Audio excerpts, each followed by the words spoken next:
खुशियाँ मनाओ, झूमो नाचो गाओ, खुशियाँ मनाओ, नई उम्मीदें लाया। आया आया आया न्यू ईयर। विक्रम, बेटा विक्रम, आया दादाजी। क्या कर रहे थे बेटा?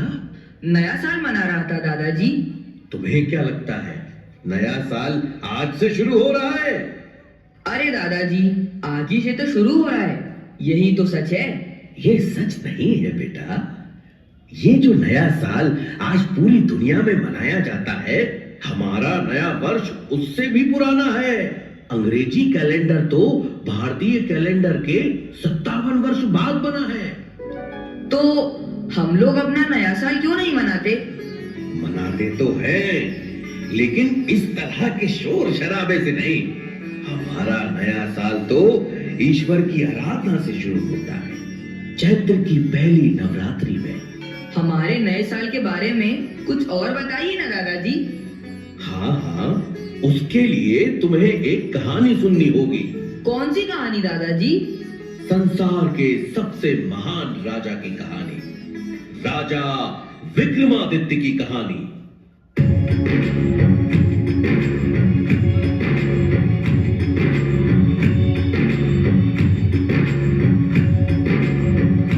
भारत भूमि में मालवा देश के राजा थे गंधर्व से, शिव की कृपा से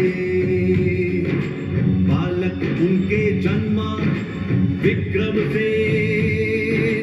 राजा रानी प्रजा सुखी थे उस युवराज को पाकर, पता नहीं था शकों का राजा बैठा घात लगाकर।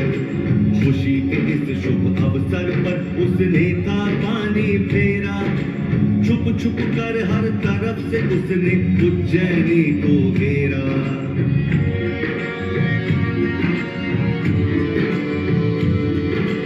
रानी और बालक विक्रम को गुप्त मार्ग से भेजा, गंधर्व सेन ने संकट क्षण पत्थर का किया कलेजा।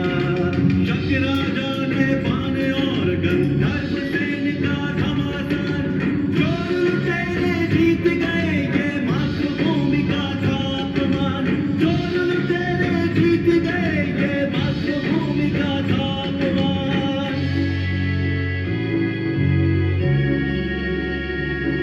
गंधर्व सेन ने मातृभूमि की फिर सौगंध उठाई, गंधर्व सेन ने मातृभूमि की फिर सौगंध उठाई। लड़ेगा विक्रम सेन एक दिन इस मिट्टी की लड़ाई, लड़ेगा विक्रम सेन एक दिन इस मिट्टी की लड़ाई, लड़ेगा विक्रम सेन एक दिन इस मिट्टी की लड़ाई। अरे, रो क्यों रहे हो बेटा? दादाजी, मुझे ये कहानी अच्छी नहीं लगी। क्यों? क्योंकि इसमें नापान धोखे से जीत गया। जीतना गंधर्व सेन को चाहिए था, लेकिन वो तो लड़ाई छोड़कर चले गए। गंधर्व सेन गए क्योंकि उन्हें अपने सैनिकों और जनता की रक्षा करनी थी। उस समय शक इतने ताकतवर थे कि उनसे जीतना बहुत मुश्किल था बेटा। और जितने दिन लड़ाई चलती उतना ही राज्य का नुकसान होता, इसलिए उस वक्त उन्हें लड़ाई बीच में छोड़नी पड़ी। पर विक्रम सेन के पापा तो हार गए ना। हाँ, ये तो बुरा हुआ, लेकिन अंत भला तो सब भला। कहानी के अंत में तो विक्रम ही जीतेगा। मैं जीतूंगा।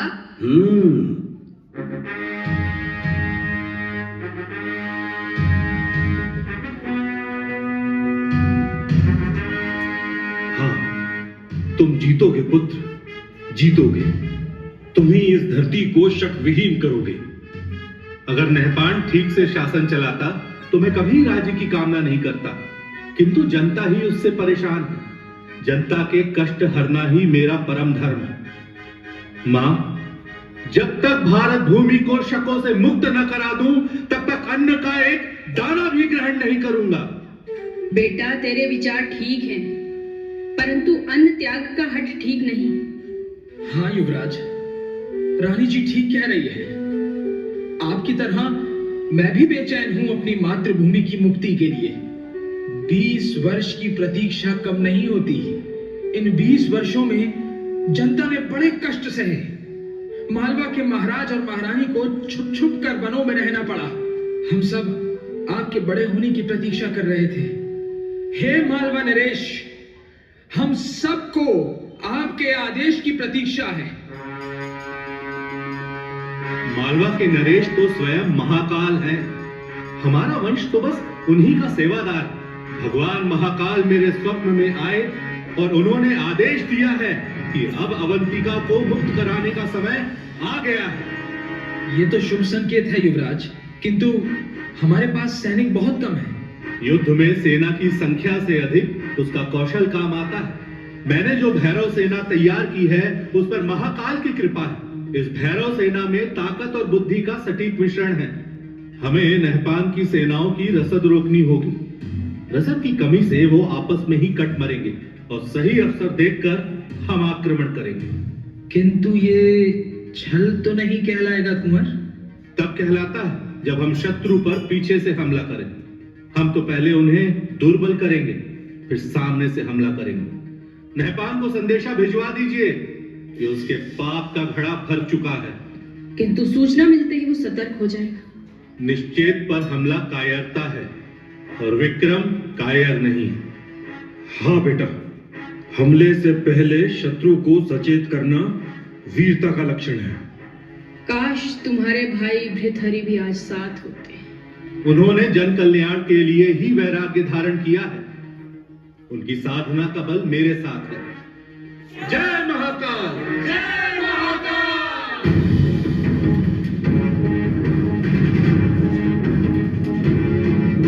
फिर मातृभूमि के सम्मान में विक्रम ने नहपान से घमासान युद्ध लड़ा और मालवा भूमि को शक वंश से मुक्ति दिलाई।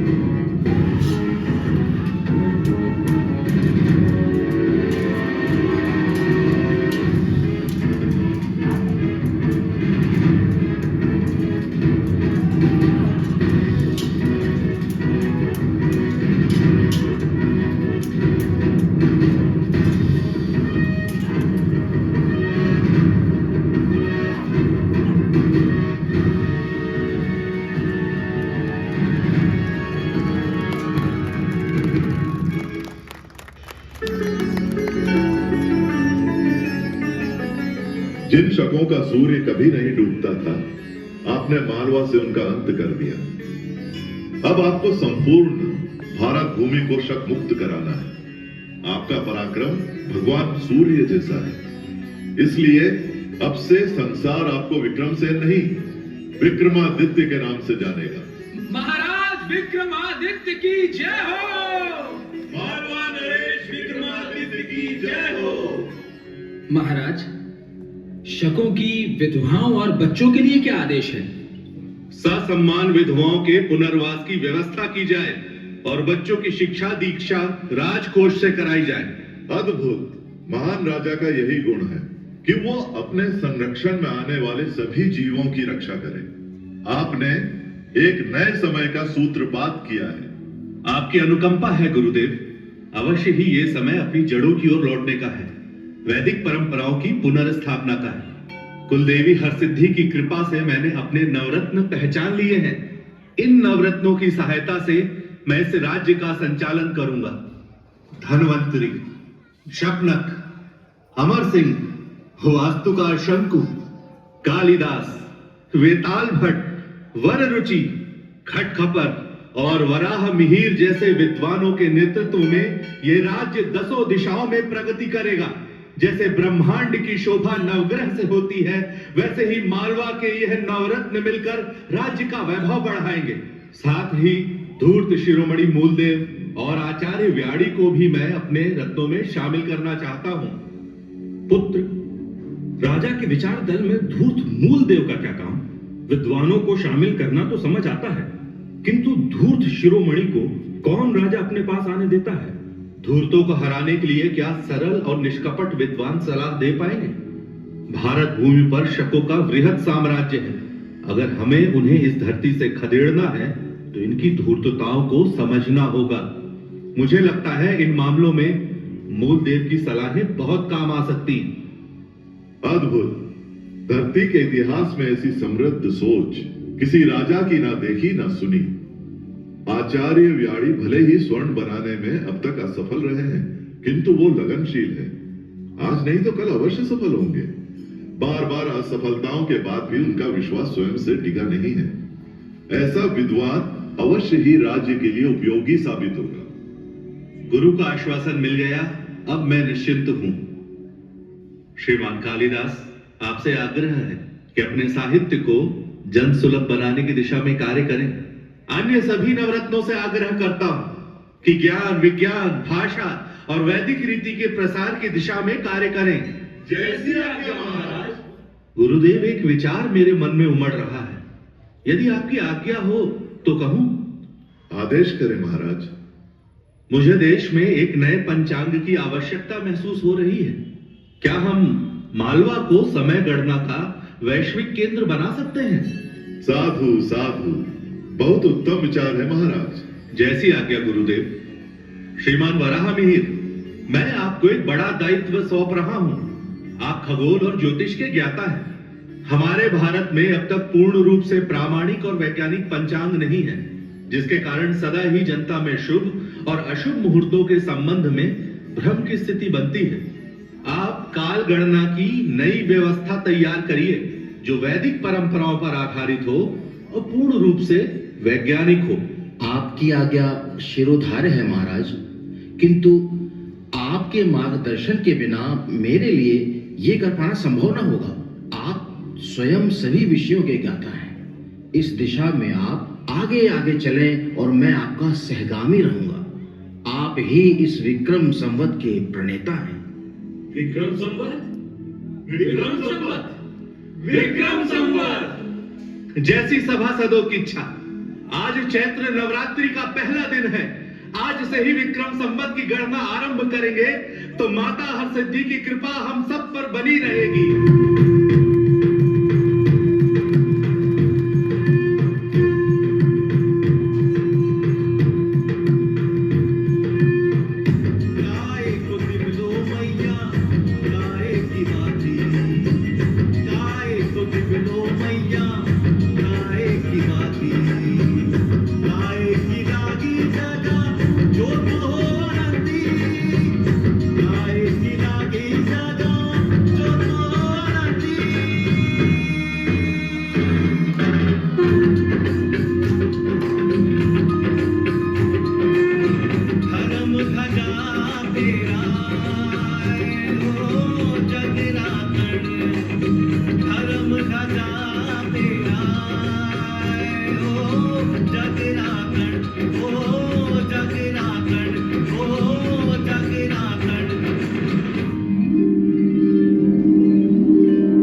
पुत्र विक्रमादित्य, मैं तुमसे बहुत प्रसन्न हूं।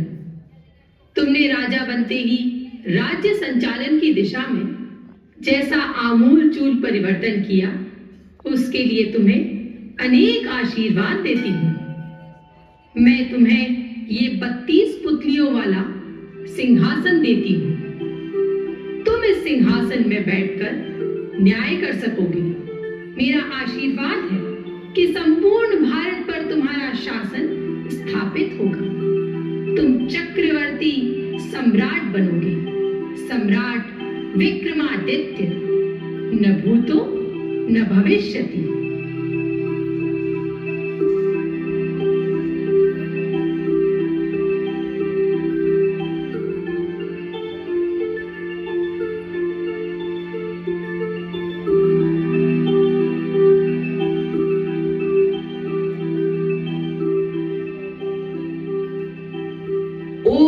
तो आपने इसीलिए मेरा नाम विक्रम रखा था, ताकि मैं भी उनकी तरह महान बन सकूं। हाँ, और नहीं तो क्या। जानते हो बेटा, उनके बाद 14 ऐसे राजा हुए जिन्हें विक्रमादित्य कहा गया। विक्रमादित्य की प्रसिद्धि के बाद उन महान राजाओं को विक्रमादित्य की उपाधि दी जाने लगी। क्या पता कल को तुम भी विक्रमादित्य कहलाओ। उनकी महानता की और कहानियां बताइए ना दादाजी। हाँ हाँ, क्यों नहीं। उनकी महानता पर जितना कहूं उतना ही कम है बेटा।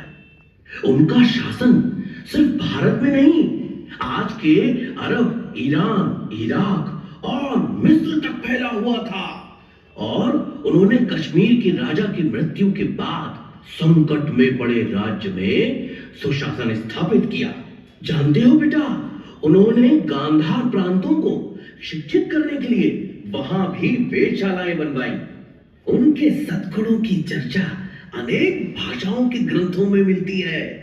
उनकी अरब विजय का वर्णन अरबी कवि जरहाम किंतोई ने शायर उल उकूल में किया है।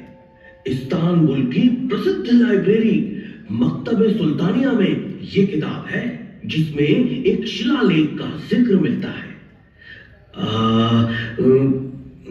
हाँ, ये रहा। बेटा जरा उसका ये अंश तो पढ़ो।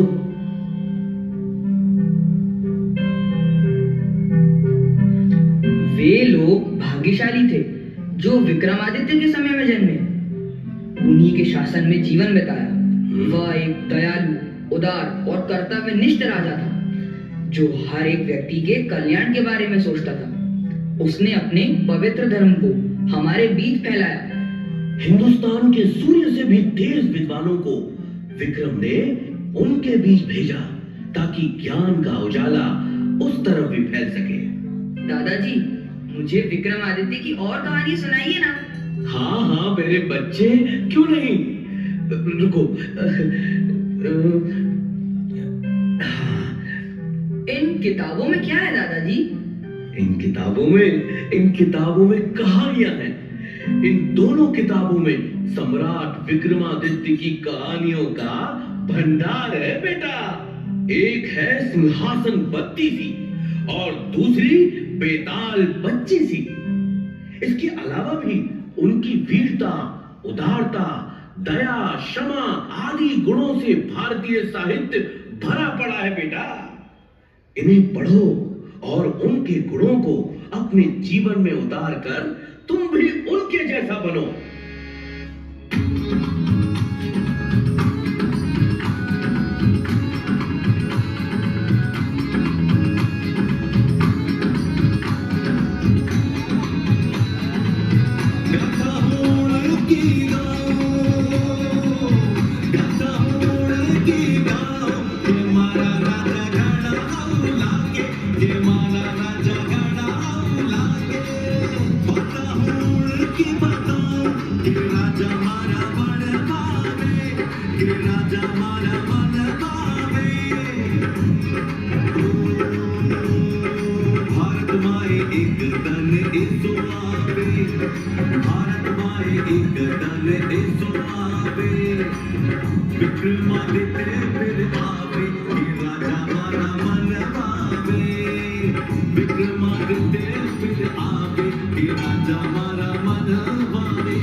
खत्म हो गया मैम।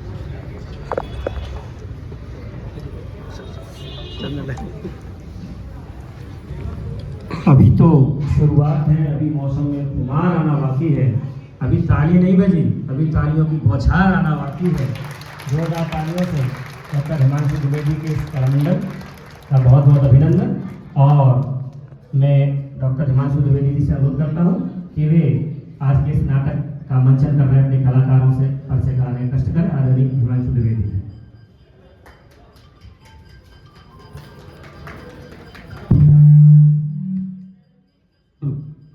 एक बार जोरदार तालियां कलाकारों के लिए। ग्रहण करूंगा। एक एक करके अपना परिचय। नमस्कार, मेरा नाम उमंग शर्मा है, शव के सैनिक के रूप में। नमस्कार, मेरा नाम उम्र रजक है, मैं कोरस में थी। मेरा नाम आदर्श सिंह है, वीर बजी के रूप में। नमस्कार जी, मेरा नाम दिनेश है, मैं गंधर्व स्वयं के। नमस्कार, मेरा नाम मोनिका चतुर्वेदी है, माता हार सिद्धि की भूमिका निभाई। नमस्कार, मेरा नाम ऋषिकांत मौर्य, शकों की भूमिका। आप सभी को नमस्कार, मेरा नाम आनंद कुमार है, महाराजा विक्रमादित्य के किरदार। नमस्कार, मेरा नाम कुलदीप है, मैंने इसमें बाल विक्रम की भूमिका। आप सभी को मेरा नमस्कार, मैं अमन कुशवाहा, मैंने वीरमती का भूमिका निभाई है। नमस्कार, मैं नितिन वर्मा, महाकवि कालिदास की भूमिका में। नमस्कार, मेरा नाम उमाकांत, मैंने मंत्री विष्णु की भूमिका निभाई। सादर प्रणाम, मैं अभिजीत निमगांवकर, दादाजी के रोल में। नमस्कार, मेरा नाम अमित व्यास है और शक की भूमिका में। नमस्कार, मेरा नाम निशा गुप्ता है, मैंने कोरस किया। आप सभी को मेरा सादर प्रणाम, मैं हर्ष श्रीवास्तव, मैंने शकों के राजा नहपान की भूमिका की है। आप सभी को मेरा सादर प्रणाम, मेरा नाम अमिताभ है और मैंने विक्रमादित्य के गुरु का किरदार निभाया है। जय हिंद, मेरा नाम नीतू कुमारी है, मैं कोरस की भूमिका में थी। मेरा नाम रोहित धानुक है, मैं कोरस की भूमिका में। आप सभी को नमस्कार, मेरा नाम ऋषित है, मैंने इस नाटक में कोरस की भूमिका निभाई। बहुत बहुत धन्यवाद माननीय कलेक्टर सर, सभी मुख्य अतिथिगण, आपको नम्र प्रार्थना करता हूँ। अपना परिचय दे रहे हैं। मैं डॉक्टर हिमांशु द्विवेदी। ये सभी प्रशिक्षित कलाकार हैं, रंगमंच का प्रशिक्षण भी ले रहे हैं, उस तरह से अलग अलग पूरे देश भर में नाटक काम करते हैं। अब अगली कड़ी में मैं कलेक्टर महोदय से अनुरोध करूंगा कि वो मंच पर आकर इन कलाकारों का माल्यार्पण कर स्वागत करने का कष्ट करें। आदरणीय जिलाधीश महोदय। और जो इस डांस की पूरी कोरियोग्राफी आप देख रहे थे, वो विकास सिंह गोयल आपके श्योपुर के ही हैं, और अमन कुशवाहा।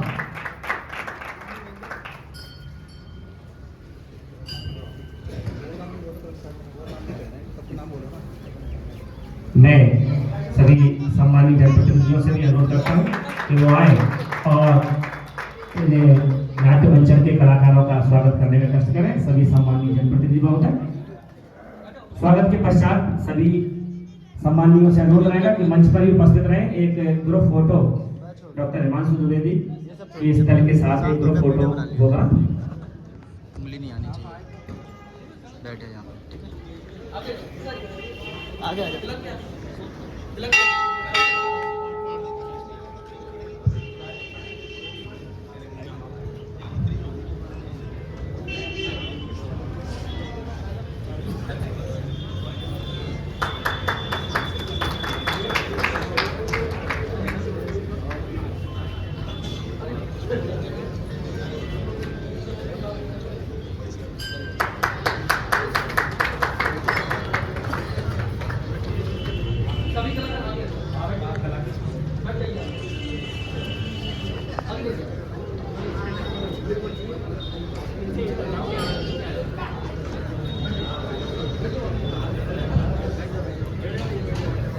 सिर्फ हंगामा खड़ा करना मेरा मकसद नहीं, मेरी कोशिश है कि ये सूरत बदलनी चाहिए। मेरे सीने में नहीं, तेरे सीने में सही, हो कहीं भी आग लेकिन आग जलनी चाहिए, हो कहीं भी आग लेकिन आग जलनी चाहिए।